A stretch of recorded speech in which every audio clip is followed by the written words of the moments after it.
Hello, my name is Erik Kubiak. I'm here from the University of Nevada, Las Vegas, and the University Medical Center. Today we're going to talk about KreuLock locking compression screws and their use in fracture and trauma care. They feature a variable step thread pitch, are compatible with existing plates, and are available both in titanium and stainless steel.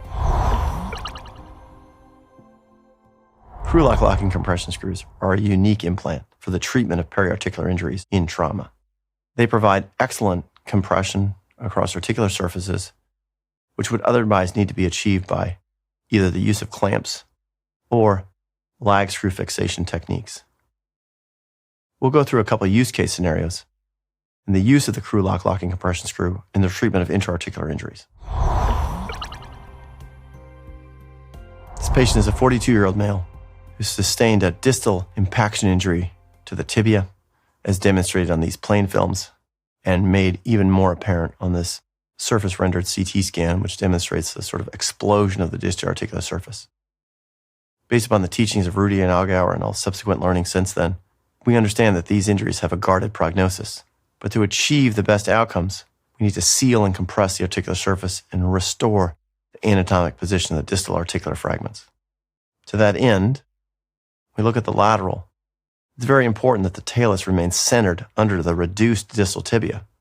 The KreuLock locking compression screws really help achieve this in providing further compression of the reduced articular surface, sealing that joint space, preventing the intrusion of articular fluid between the fracture fragments as they heal. And that reduction, achieved by the active compression of the implant and the step thread pitch, can be seen on these subsequent follow-up radiographs with maintenance of the distal articular reduction. Now, this is another example of a high-energy distal tibia injury where the talus is impacted and exploded the distal tibia. In this case, this is a 42-year-old male who was in a high-speed MVC. Again, intrusion of the firewall, classic for this injury, with radiographs that demonstrate comminution of the distal articular surface of the tibia, and then surface-rendered CT scan, which really demonstrate all of the energy imparted to the distal tibia and the frank explosion of the articular surface in response to the talus driving up into the distal tibia. Treat these injuries with external fixation, particularly in the high-energy situation, to let the soft tissue calm down. Of note on this, you can see the talus wants to almost sublux anteriorly, and the joint of the distal articular surface of the tibia seems expanded. Right? Pass through this, sort of stitching the articular fragments back together, compression of the fracture plane, placement of provisional fixation in a clamp, plate applied, and for me, still a suspicious position of the talus with respect to the anatomic axis of the tibia. Talus is displaced anteriorly. Articular surface is wide with respect to the talus. Left in this position, this fracture is probably going to do poorly.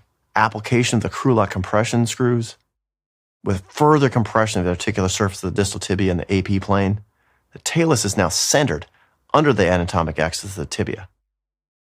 Let's go back and look at that again. The talus is anterior. It's not really where in the anatomic axis.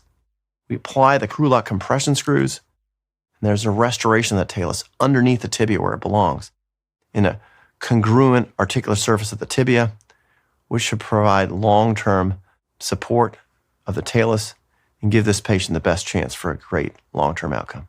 At 2-year follow-up, you can see maintenance of the talus centered in the distal tibia, maintenance of the articular reduction, and maintenance of that compressed distal articular surface, which is so critical to support the talus for the best potential long-term outcome for this patient. KreuLock locking compression screw makes tremendous sense to a classically trained orthopedic traumatologist. We've been taught for generations that when treating periarticular injuries, restoration of the periarticular anatomy, compression of the joint surface are critical to the long-term outcome of that joint and the survivability of that joint for the patient. KreuLock locking compression screw achieves all of those benefits of a lag screw fixation, with the additional benefit of being fixed angle, locked to the plate, and not requiring additional steps to achieve that compression, particularly when the articular fracture is perpendicular to the trajectory of the screw. Thank you.